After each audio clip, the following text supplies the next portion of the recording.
Hai, selamat pagi. Selamat pagi Senin, selamat Senin pagi. Semoga semua masih dalam keadaan sehat walafiat, masih semangat menjalani masa-masa tinggal di rumah. Saya akan membahas soal pemanfaatan waktu selama tinggal di rumah. Apa yang kita sebenarnya tanda ketik nikmati, atau nikmat apa yang kita dapat selama masa tinggal di rumah? Ini adalah nikmat waktu, nikmat waktu. Jadi selama ini kita sibuk kerja, sibuk membantu anak-anak sekolah, nyiapkan anak-anak sekolah dan sebagainya. Anak-anak juga sibuk ya, sibuk sekolah dari pagi sampai sore, kemudian les dan sebagainya. Semua orang sibuk. Nah, dalam masa kesibukan ini banyak orang merasa tidak punya cukup waktu. Ya, ingin ini nggak ada waktu. Ingin melakukan ini nggak ada waktu. Sesederhana pengen olahraga. Aduh, nggak ada waktu. Pengen baca buku. Aduh, nggak ada waktu.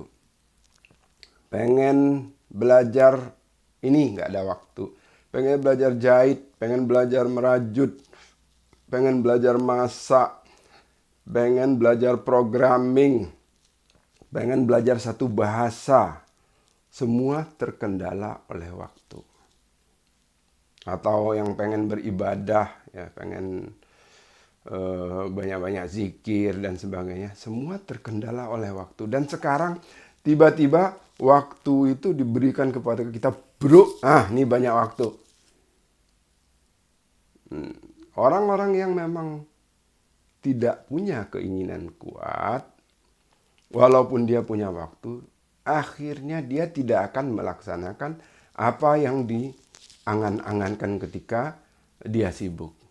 Ya, yang pengen olahraga, pengen langsing, dulu alatnya nggak bisa sempat olahraga, waktu nggak ada. Sekarang ada waktu, tetap banyak orang yang tidak olahraga.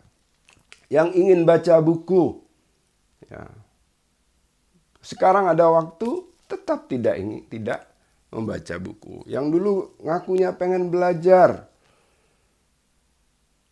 ini, belajar itu, tetap juga tidak belajar ketika dia punya waktu. Jadi masa-masa tinggal di rumah ini menegaskan satu hal pada Anda semua, pada banyak orang.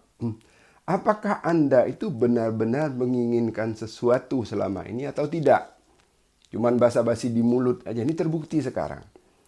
Ya, kalau selama ini ngakunya nggak punya waktu, begitu punya waktu itulah yang dikerjakan.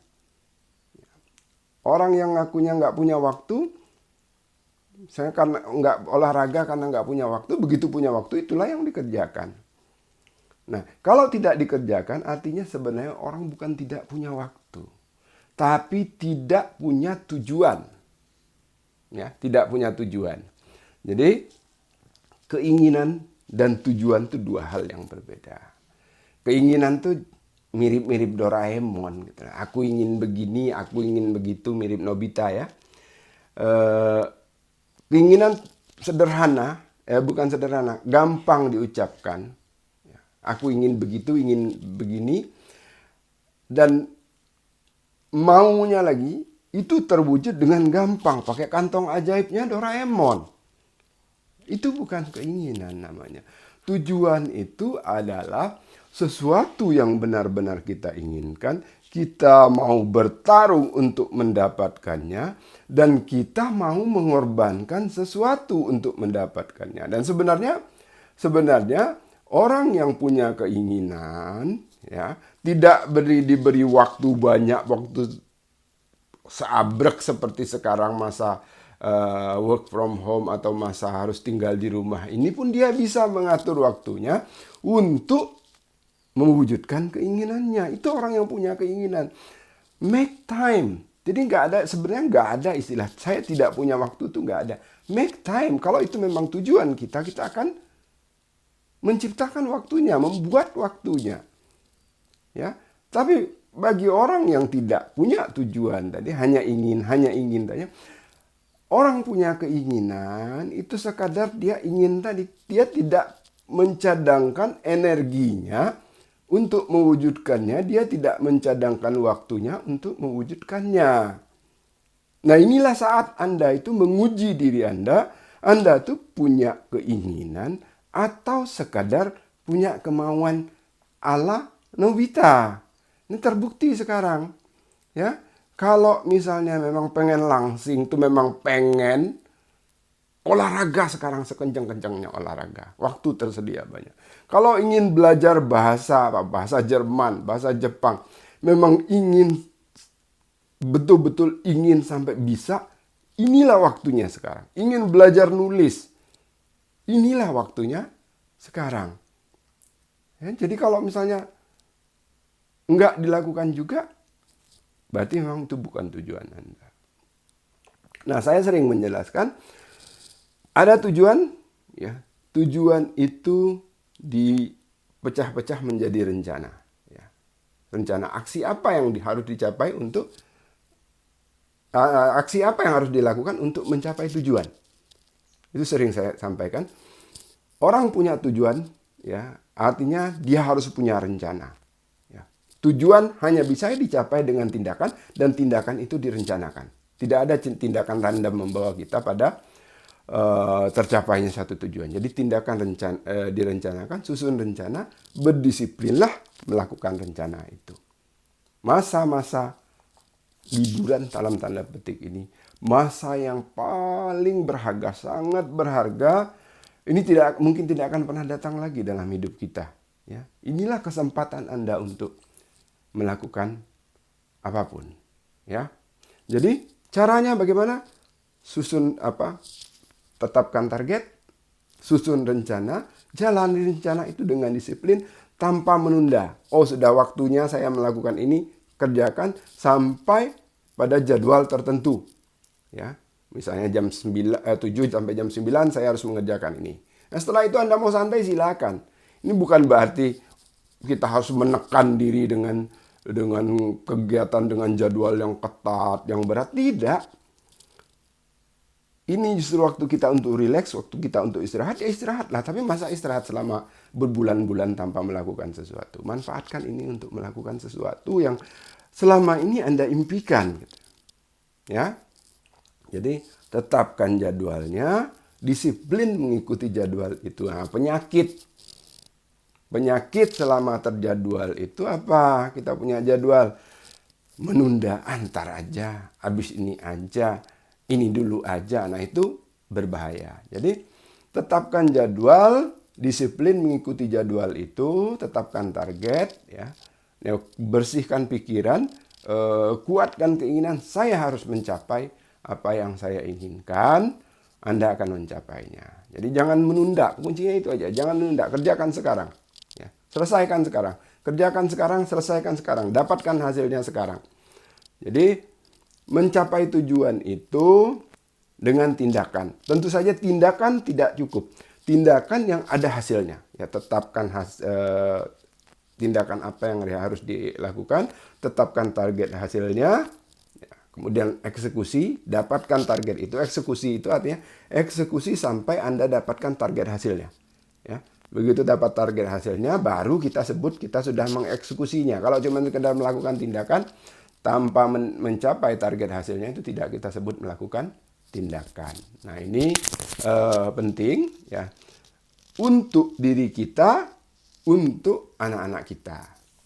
Bukan cuma untuk diri kita. Anak-anak saya misalnya, saya arahkan untuk belajar bahasa Jepang, lebih aktif.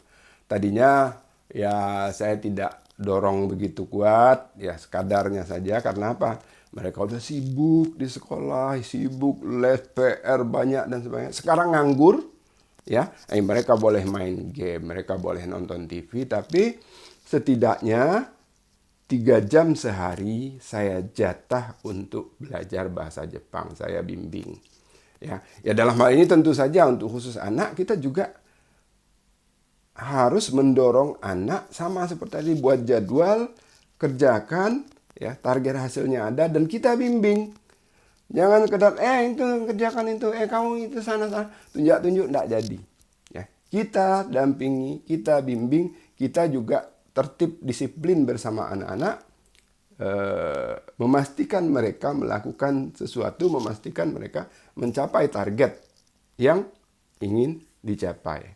Ya saya sendiri ya seperti biasa masih menulis buku. Saya juga masih bekerja, pekerjaan kantor masih saya lakukan. Masa yang saya nikmati sekarang sebetulnya tidak banyak berubah, artinya waktu kerja saya tetap jalan. Yang berubah hanyalah waktu bolak-balik kurang lebih 3 jam sehari, waktu perjalanannya tidak ada. Inilah yang saya manfaatkan, saya isi dengan berbagai kegiatan. Ya, salah satunya olahraga, saya setiap hari olahraga, naik sepeda, kemudian main pingpong dan sebagainya. Kira-kira 1,5 jam sehari. Ya, kemudian saya banyak-banyak membaca, kemudian menulis buku, melanjutkan buku saya. Nah, sekali lagi, ini adalah waktu berharga untuk Anda. Manfaatkan waktu ini, kesempatan ini mungkin tidak datang 2 kali. Inilah mungkin yang akan jadi kenangan. Oh, saya dulu bisa bahasa Jerman gara-gara saya harus stay at home pada saat masa pandemi COVID-19. Akan jadi kenangan. Ya. Saya dulu jadi lebih langsing, berat badan saya turun 5 kilo misalnya. Selama masa, ditambah puasa lagi kan, selama masa tinggal di rumah, saya rajin berolahraga. Ya saya jadi bisa menjahit dan sebagainya. Sebaliknya kalau ini tidak Anda manfaatkan, itu akan jadi kenangan juga. Ya, dulu itu padahal nganggur ya. Ya, padahal nggak ada kerjaan, cuma leyeh-leyeh gendutin badan. Nah ini jangan sampai terjadi. Seringkali dalam hidup kita sehari-hari sebelum ada pandemi ini pun kita menyesal. Ya, menyesal setelah waktu berlalu. Oh, kemarin tuh sebenarnya ada waktu ya. Kenapa aku nggak manfaatin? Orang banyak yang menyesal waktunya habis sia-sia setelah semua berlalu. Ya, seharusnya kemarin bisa dikerjakan. Nah, sebelum jadi penyesalan, manfaatkan waktu Anda sekarang. Manfaatkan waktu Anda sekarang buat rencana, ya. Tetapkan target, tetapkan tujuan Anda, buat rencana, eksekusi, berdisiplinlah. Sekali lagi, jangan sampai kesempatan ini hilang begitu saja, menguap begitu saja menjadi suatu yang Anda sesali. 3 bulan, 4 bulan berlalu kosong hampa. Jangan sampai itu terjadi. Manfaatkan sebaik-baiknya. Oke, selamat pagi, tetap semangat, tetap disiplin, jernih pikiran, ya, selalu produktif. Terima kasih sudah mendengarkan. Selamat pagi.